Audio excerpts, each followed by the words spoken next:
I'm John Tagano. I'm a 22-year-old cancer survivor, and I happen to have autism, official ambassador for Operation House Call through the ARC of Massachusetts. I'm an advocate at the state and national level and serve on various boards and organizations for disability rights. I believe healthcare is a human right. It shouldn't matter who you are, where you come from, or what challenges you face. Everyone deserves to have good care. Unfortunately, people with intellectual developmental disabilities and autism often face barriers in healthcare. By sharing our experiences, we can work to break those barriers and make sure everyone gets the care they need.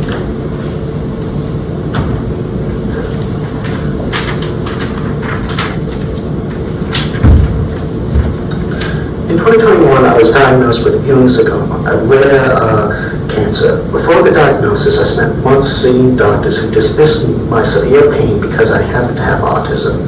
My leg was red and swollen, as you can see right there. There. Still don't know how that all happened with that evidence. Let's see. But because they saw autism on my chart, my real healthcare concerns were overlooked. This is what is called diagnostic overshadowing. I was told by one doctor to see a psychiatrist, which was frustrating and made me feel like I was insane. It took over 5 months before we found a doctor who listened to me and looked me in the eyes and said, "I do not know what is wrong, but I'm going to find out." And well, he did.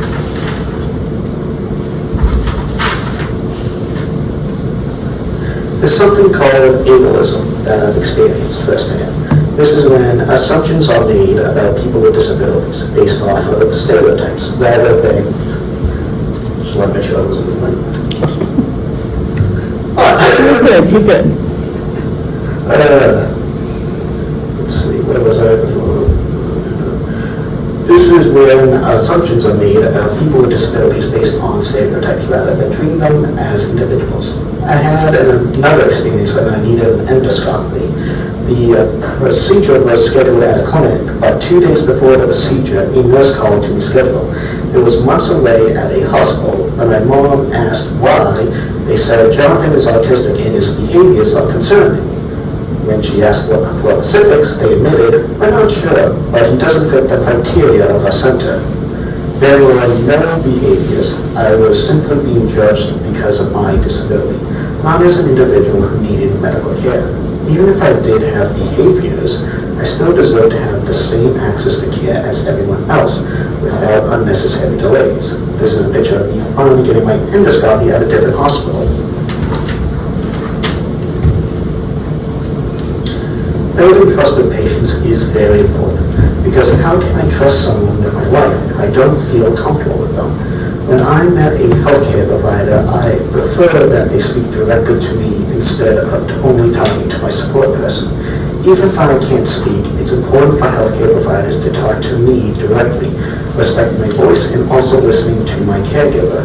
I feel so strongly that when someone with a disability comes into a hospital and shows one might have a behavior, we need to understand that these behaviors can be a way of communicating.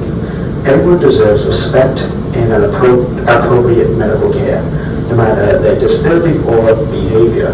Picture here is a time I had to go to the ER in the middle of the night. My heart was hurting and I was in a lot of pain. Long story short, when I got to the ER, the nurse was so focused on the fact that I was autistic over a person in pain. She spoke to me in a very demeaning voice and made me break. I became extremely dehydrated on top of my pain, and my mom had to ask her to leave and request a new nurse, and then I got proper care. I have a sensitivity and intellectual... Sensory integration. Sensory integration disorder, thank you, which means my brain has trouble handling information from senses like sight, sound, touch, taste, smell, balance, and body movement. This can make every experience feel overwhelming, confusing, or even uncomfortable. These sensitivities have become particularly challenging in my cancer treatment. Here are some of the combinations that help me. being counted down before getting shots or blood drawn to reduce anxiety. I bring my own equipment like headphones, sunglasses in case the waiting room is too loud or the lights are too bright. Sometimes I need to pace around the room to process information. I may need extra time to respond to your questions, so ask that you please be patient with me. I may record our session to help me process through it later with a support person. I brought a Cookie Monster plush with a port inside it during my visit, so I could feel what it would be like when I had a port placed in my body. These accommodations help me feel more comfortable and less overwhelmed.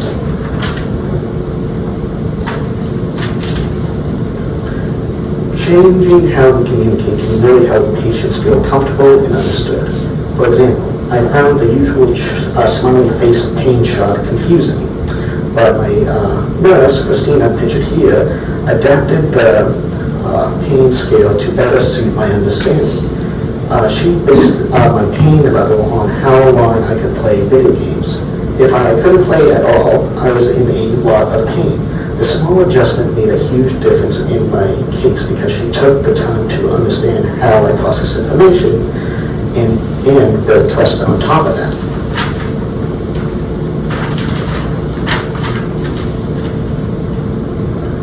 Today, I am 3 years cancer-free. The medical team has become like family to me. During one checkup, we talked about how challenging my treatment was. I told them as hard as it was, I would do it all over again because it brought them into my life. They didn't just save my life, they enriched it in ways I can never fully express. As a matter of fact, they have asked me to join them on the MGH team race to cure sarcoma in April. That is the power of building trust and relationships. This here is my friend Jared. Jared is medically complex and does not communicate verbally, but his life matters as much as mine and yours. Each of you have the power to make a positive impact on your patients' lives.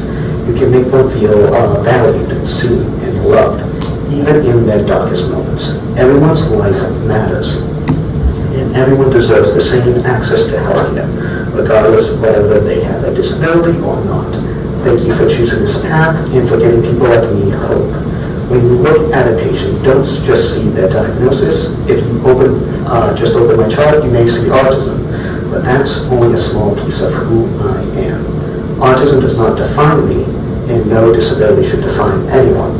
We all have many pieces to ourselves, and those pieces are what makes us unique. I am more than autism. Autism is just a piece of me, like my arm or my leg. It's not all of me. Please do not assume things about me because of that. Please remember that every person you meet has a story, and every person deserves to be seen as an individual with their own strengths, needs, and rights. Thank you.